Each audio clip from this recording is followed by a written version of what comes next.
पाकिस्तान की हर गली, हर मोहल्ले, हर रोड पर एक ही नाम गूंजता है, होंडा। हर मिनट होंडा कंपनी तकरीबन 2 करोड़ रुपए कमाती है। आजकल ये बाइक्स, कार, जेट और यहाँ तक के रोबोट्स बना रहे हैं। लेकिन हैरत की बात ये है कि ये सब कुछ एक गरीब लड़के से शुरू हुआ था, जिसके पास बचपन में साइकिल तक नहीं थी। ये कहानी 1906 से शुरू होती है, जब सोचिरो होंडा पैदा हुआ। जापान के एक छोटे से शहर में उसका वाला लोहार और उसकी माँ सिलाई का काम करती थी। उनकी हालत इतनी बुरी थी कि होंडा के 5 भाई बहन बुनियादी तिब्बी सहूलत ना मिलने की वजह से बचपन में ही मर गए थे। इस हालात से निकलने का सिर्फ एक ही रास्ता था, पढ़ो और अच्छी नौकरी हासिल करो। लेकिन बदकिस्मती से सोचोए पढ़ाई में बहुत कमजोर था, लेकिन एक उम्मीद अब भी बाकी थी और वो थी मशीन्स। बचपन में सोचिरो अपने दादा के साथ चावल की चक्की पर जाता। उस मिल की खास बात थी, वहाँ पेट्रोल से चलने वाली मोटर होती थी, जो उस दौर में बहुत रेयर थी। मोटर की आवाज, उसका धुआं और उसके पेट्रोल की स्मेल उसे बहुत दिलफरेब लगती थी। और इसी मोटर को देखकर उसके अंदर मशीन से जुनून की हद तक लगाव पैदा हो गया था। सिर्फ 11 साल की उम्र में सोचिरो के साथ एक ऐसा वाकया हुआ जो उसकी जिंदगी बदल गया। उसने अपनी जिंदगी में पहली बार एक कार देखी। वो गाड़ी को देखकर इतना मिसमराइज हो गया कि वो बिना सोचे समझे उसके पीछा करने लगा। गाड़ी कुछ दूर जाकर रुकी और उससे नीचे से थोड़ा पेट्रोल गिर गया। ये देखकर सोचिरो झुक गया और पेट्रोल की कुछ बूंदें अपने हाथों पे ली और उसको स्मेल की, और उसी वक्त फैसला कर लिया कि एक दिन वो अपनी कार खुद बनाएगा।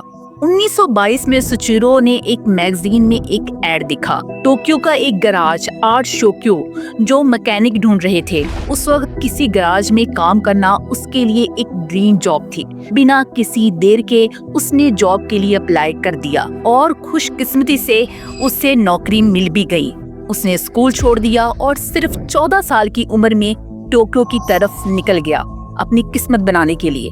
सोचिरो बहुत एक्साइटेड था कि अब वो उन चीजों पर काम करेगा जिनके लिए वो सालों से सपना देख रहा है। लेकिन असल हकीकत में हुआ कुछ और ही। शुरुआत में आर्ट शोक्यो के मालिक ने उसको सिर्फ सफाई और बेबी सिटर का काम दिया। महीने गुजर गए, लेकिन उसे गाड़ी को छूने की भी इजाजत नहीं दी गई। वो उम्मीद छोड़ने लगा। अक्सर नौकरी छोड़ने का सोचता था, लेकिन सिर्फ इसलिए नहीं गया क्योंकि वो अपने फेलियर के बाद अपने माँ बाप के सामना नहीं कर सकता था। 1923 में जापान में एक बहुत बड़ा ज़लज़ला आया, ग्रेट कैंटो अर्थक्वेक।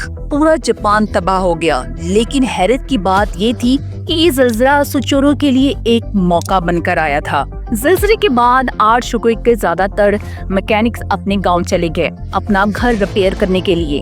अब गैराज में सिर्फ सोचिरो और एक और मुलाजिम बचा था। तो आखिरकार मालिक ने सोचिरो को कार रिपेयर करने के लिए रख लिया।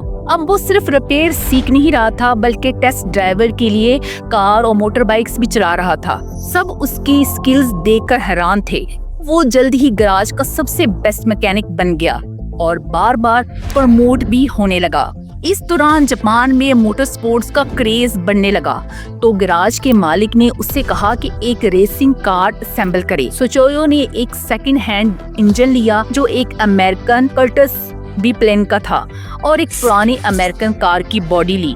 उसने एक रेसिंग कार असेंबल की जिसका नाम रखा कर्टस। 1924 के जापान मोटर कार चैंपियन में ये कार रही फर्स्ट पोजीशन पर। सोचिरो ने इसमें इंजीनियर का रोल प्ले किया था। ये उसके लिए नाकाबिले फरामोश मोमेंट था। मोटर स्पोर्ट्स उसके लिए नया जुनून बन गया, लेकिन उसे अंदाजा नहीं था कि ये उसका जुनून फ्यूचर में उसके लिए जानलेवा भी साबित हो सकता है। 1928 में आर्ट शोक्यो के एक ब्रांच ओपन की सोचिरो के शहर हमाबस्ट में, और पार्टनरशिप के बेस पर सोचिरो को इस गैराज का इंचार्ज बना दिया गया। वही सोचिरो जिसे कुछ साल पहले गाड़ी छूने तक की इजाजत नहीं थी। सबको लगता था कि गैराज बहुत जल्दी चला लेगा, लेकिन हुआ बिल्कुल इससे उल्टा। ये दुकान बुरी तरह फेल हो गई। सोचिरो सिर्फ 21 साल का था। कोई भी ग्राहक अपनी कार एक जवान लड़के के हवाले नहीं करना चाहते थे।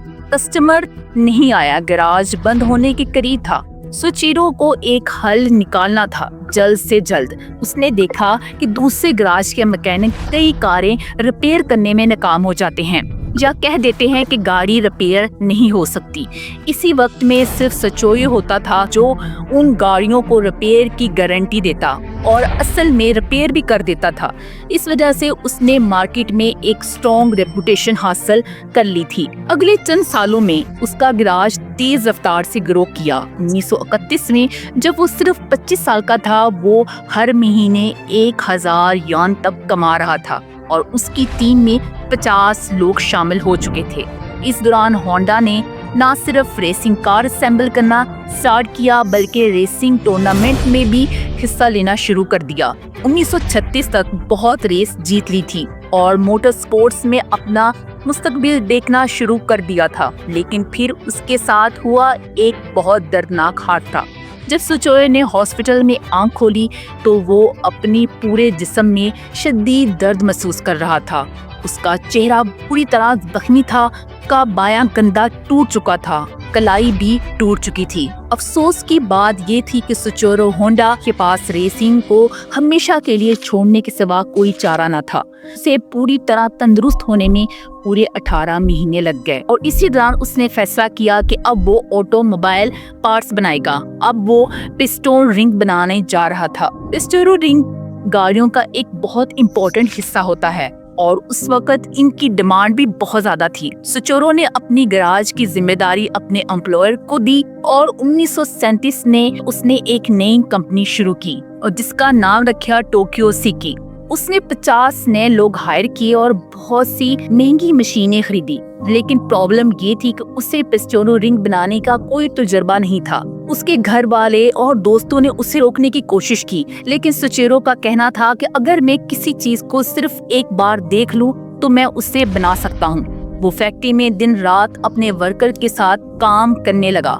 مہینے گزر گئے اور اس کی ساری سیونگ ختم ہونے لگی۔ آخر کار فیکٹری چلانے کے لیے اس نے اپنی بیوی کے گہنے بیچنے پڑ گئے، لیکن اس سب کے باوجود وہ ایک بھی صحیح پسٹونو رنگ بنانے میں ناکام رہا۔ اور پھر سچورو کو احساس ہوا کہ اس کے پاس ابھی تک علم نہیں ہے ایک پرفیکٹ پسٹونو رنگ بنا سکے۔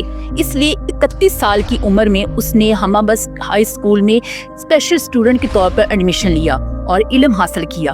اس نے جو کچھ سیکھا وہ فیکٹری میں یوز کرنا شروع کیا اور آخر کار نومبر 1937 میں اس نے ایک ایسا پسٹونو رنگ بنا لیا جو ایکسیپٹیبل تھا۔ اگلے 2 سالوں میں وہ ٹویوٹا اور دوسری کمپنی کو پسٹونو رنگ سپلائی کرنے لگا اور نیوی کے لیے بھی پارٹس اور مشینیں بنانے لگا۔ 1940 تک اس نے بہت بڑا پلانٹ اسٹیبلش کر لیا تھا اور اس کا بزنس تیزی سے گرو کر رہا تھا، لیکن پھر کہانی میں آیا ایک اور بڑا ٹویسٹ۔ یہ دوسری جنگ عظیم کا دور تھا۔ جاپان اور امریکہ آپس میں جنگ میں تھے۔ جنگ کے دوران ایک دن امریکن فائٹر جیٹ نے ہوا سے بم گرا دیا۔ سچویو کا پلانٹ کو بڑا نقصان پہنچایا۔ وہ ابھی اس حادثے سے ریکور ہی کر رہا تھا کہ 1945 میں ہمابس کے علاقے میں ایک بڑا زلزلہ آیا جو اس کے پلانٹ کو مکمل طور پر تباہ کر گیا۔ جنگ کے بعد اس کی سالوں کی محنت، اس کا ملک دونوں برباد ہو چکا تھا۔ وہ بالکل زیرو پر آ گیا تھا۔ سچویو نے اپنی کمپنی بیچ دی اور بچے ہوئے ایسنٹ صرف 4.5 لاکھ ہی تھے۔ اس نے کام سے بریک لیا۔ اسی بریک کے دوران اس نے ایک جاپنیز ملٹری کا جنریٹر مل گیا جو فوج وائرلیس ریڈیو چلانے کے لیے یوز کرتی تھی۔ جب سچویو نے انجن کا جائزہ لیا تو اسے ایک آئیڈیا آیا جو آج کی ہونڈا کمپنی کی بنیاد بنا۔ جنگ کے بعد آئل کی شدید قلت تھی جس کی وجہ سے اس کی قیمت کافی زیادہ ہو گئی تھی، اس لیے زیادہ تر لوگ سائیکل یوز کرتے تھے۔ سچویو کا خیال تھا کہ اس سائیکل کو موٹرائز کیا جائے۔ اس کام کو 1946 میں شروع کیا۔ ہونڈا ٹیکنیکل ریسرچ انسٹیٹیوٹ اپنی اسکل کو یوز کرتے ہوئے اس نے ایک فوج کی انجن میں کچھ تبدیلی کی اور اسے سائیکل میں لگانا شروع کیا جو سستی موٹر سائیکل بنانے کا راستہ بنا، اور یہ آئیڈیا فوراً ہٹ کر گیا۔ لیکن 2 پرابلمز تھی۔ سب سے پہلی، اس کے پاس صرف 500 ملٹری انجن بچے تھے لیکن ڈیمانڈ بہت زیادہ تھی۔ دوسری بات یہ تھی کہ یہ ملٹری انجن پیٹرول سے چلتے تھے اور پیٹرول اس وقت بہت مہنگا تھا۔ ان پرابلمز کو سالو کرنے کے لیے سچویو نے خود ایک انجن ڈیزائن کیا और उसको यूज कर मोटरसाइकिल बनाना शुरू कर दी। इस मोटरसाइकिल की खास बात ये थी कि इनको 100% पेट्रोल की जरूरत नहीं होती थी। पेट्रोल के लिए एक मिक्स बनाया गया और उससे ये बाइक्स चलती थी। यही वजह थी सुचेरो का टेम्परेरी मोटरसाइकिल बहुत तेजी से बिक रहा था। इसकी सक्सेस के बाद सुचेरो ने सपना देखा एक प्रॉपर मोटरसाइकिल बनाने का, और इसको पूरा करने के लिए उसने होंडा मोटर कंपनी बनाई। सिर्फ एक साल बाद 1949 में उसने अपनी पहली कंप्लीट मोटरसाइकिल बनाई और उसका नाम रखा ड्रीम। लेकिन बदकिस्मती से ये मोटरसाइकिल मार्केट में फेल हो गई। ड्रीम मोटरसाइकिल की स्पीड और स्टाइल दोनों बहुत अच्छे थे, लेकिन वो बाइक भारी और महंगी थी, जिसकी वजह से आम जापानीज लोग अफोर्ड नहीं कर सकते थे। तो 1952 में सुचेरो ने एक इंजन डिजाइन किया जिसका नाम रखा कोप।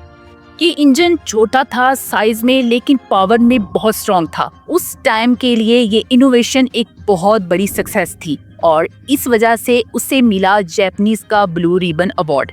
इंजन रेडी हो गया, अब बारी थी मोटरसाइकिल डिजाइन करने की। उसने दुनिया का सफर किया, कई एक्सपर्ट से मिला और डिजाइन को डीपली समझा। आखिरकार 1958 में उसने अपनी रेवोल्यूशनर 2 व्हीलर लॉन्च की जिसका नाम रखा था सुपर क्यूब। ये सुपर क्यूब एक सस्ती और अच्छी मोटरसाइकिल थी। इसकी सबसे बड़ी खासियत ये थी कि इसे कोई भी यूज कर सकता था। तो जैसे ही ये लॉन्च हुई तो फौरन सुपर हिट हो गई और जापान में हर तरफ बिकने लगी। 1960 की शुरुआत तक होंडा जापान में नंबर 1 मोटरसाइकिल ब्रांड बना चुका था और हर साल वो लाखों मोटरसाइकिल एक्सपोर्ट कर रहा था आसपास की कंट्रीज में। लेकिन दुनिया की सबसे बड़ी मार्केट अभी भी बाकी थी और वो थी अमेरिका। उस वक्त अमेरिका में मोटरसाइकिल की इमेज बहुत खराब थी। लोग समझते थे मोटरसाइकिल सिर्फ क्रिमिनल और बाइक गैंग्स चलाते हैं। इस इमेज को चेंज करने के लिए होंडा ने पॉपुलर मैगजीन को यूज किया, टाइम्स, लाइव्स और लुक अपने बाइक्स प्रमोट करने के लिए। लेकिन वो बहुत चालाकी से अपने किसी भी एड में मोटरसाइकिल का लफ्ज यूज नहीं करते थे। होंडा चाहता था कि शरीफ लोग उसकी बाइक को एक्सेप्ट करें। इस एड में उन्होंने दिखाया कि नॉर्मल लोग, घर वाले, औरतें, प्रोफेसर, स्टूडेंट्स होंडा चला रहे हैं। ये मार्केट ट्रिक बहुत सक्सेसफुल रही और 1968 तक होंडा ने अमेरिका में 10 लाख बाइक बेच दी। 1973 तक होंडा ने यूएस का 43% मार्केट शेयर हासिल कर लिया था। होंडा अब तक अनस्टॉपेबल फोर्स बन चुका था। वो एक के बाद एक नए और बेहतर मॉडल्स लॉन्च कर रहा था और 1960 के दौरान होंडा दुनिया का सबसे बड़ी मोटरसाइकिल ब्रांड बन गया। लेकिन सुचेरो का बचपन का सपना अभी बाकी था। अब वही वक्त था कि अपनी कार बनाने का। 1960 में जापान में पहले ही कंपनीज थी जैसे टोयोटा, निसान, सुजुकी जो कार मार्केट पर राज कर रही थी। कंपटीशन बहुत टफ था, इसलिए सब लोगों ने सुचेरो को कहा कार मैन्युफैक्चरिंग में मत आओ। लेकिन सुचेरो ने पहले ही डिसाइड कर लिया था कि वो रिस्क लेगा और 1963 में बहुत सारी इन्वेस्टमेंट और मेहनत के बाद उसने अपनी पहली 4 व्हीलर लॉन्च की। लेकिन ये कार नहीं थी, ये थी पिकअप ट्रक था जिसका नाम था T360। बदकिस्मती से ये ट्रक बुरी तरह नाकाम हो गए। ये ट्रक कमर्शियली फेलियर साबित हुआ। होंडा की शुरुआत कार में अच्छी नहीं रही, लेकिन सुचेरो ने कभी हिम्मत नहीं हारी। जिस तरह उससे मोटरसाइकिल मार्केट में जीत हासिल की थी, एक आम आदमी के लिए बाइक बनाई थी, इसी तरह अब एक आम आदमी के लिए कार बनाने का टाइम था। उसी तरह 1967 में उसने एक छोटी और एक जबरदस्त अफोर्डेबल कार लॉन्च की, होंडा N360। इस कार की खासियत ये थी कि ये दूसरी कारों से 25% सस्ती थी, इसलिए जैसे ही लॉन्च हुई जापान में कामयाब हो गई। जापान में होंडा ने सक्सेस हासिल कर ली, लेकिन ग्लोबल लेवल पर उसका असर डालना अभी बाकी था। 1917 के दौरान होंडा ने एक बड़ा मौका देखा। इसी वक्त दुनिया भर में ऑयल क्राइसिस था और फ्यूल का रेट्स आसमानों को छू रहे थे। साथ ही साथ अमेरिकन गवर्नमेंट बहुत कंसर्न थी ऑटोमोबाइल्स की वजह से होने वाले पोल्यूशन को लेकर। इसी वजह से क्लीन एयर एक्ट पास हुआ और कार कंपनीज स्ट्रिक्ट रेगुलेशंस लग गई। यहाँ तक कि ज्यादातर कार कंपनीज ने यूएस से गवर्नमेंट के खिलाफ केस किया, लेकिन होंडा ने क्या किया? होंडा ने लॉयर हायर नहीं किया, उसने इंजीनियर हायर किए और उन्होंने काम शुरू किए एक न्यू लो एमिशन इंजन बनाने पर। और फिर कुछ सालों में होंडा ने इंट्रोड्यूस की CVCC इंजन। ये इंजन ना सिर्फ पॉपुलेशन में लो थे बल्कि फ्यूल बहुत कम यूज करते थे। कोई भी दूसरी कंपनी इसके बराबर नहीं थी। 1975 में होंडा ने इस इंजन के साथ अपनी होंडा सिविक लॉन्च की। ये कार दोनों एक्सपेक्टेशंस पर पूरी उतरी, कस्टमर की भी और सरकार की भी। इसने अमेरिका कार मार्केट को हिला कर रख दिया और होंडा सिविक दुनिया की सबसे पॉपुलर कार में शामिल हो गई और उसके नए मॉडल्स आज भी मार्केट में मौजूद हैं। इस कामयाबी के बाद कभी पीछे मुड़कर नहीं देखा गया। उसके बाद होंडा ने नए मॉडल्स भी लॉन्च किए, होंडा कोडा, होंडा सिटी, जिन्होंने सक्सेसफुली हाई एंड कस्टमर का भी दिल जीत लिया। आखिरकार सुचेरो होंडा ने ऐसी कार बना ली जिन्होंने पूरी दुनिया का अटेंशन हासिल किया। छोटे से जापानीज शहर के लड़के का बड़ा सपना अब पूरा हो चुका था।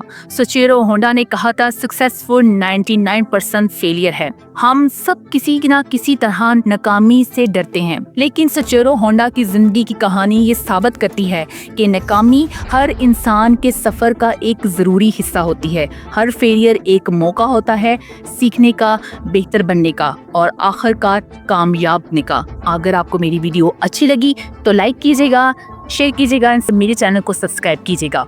अल्लाह हाफिज।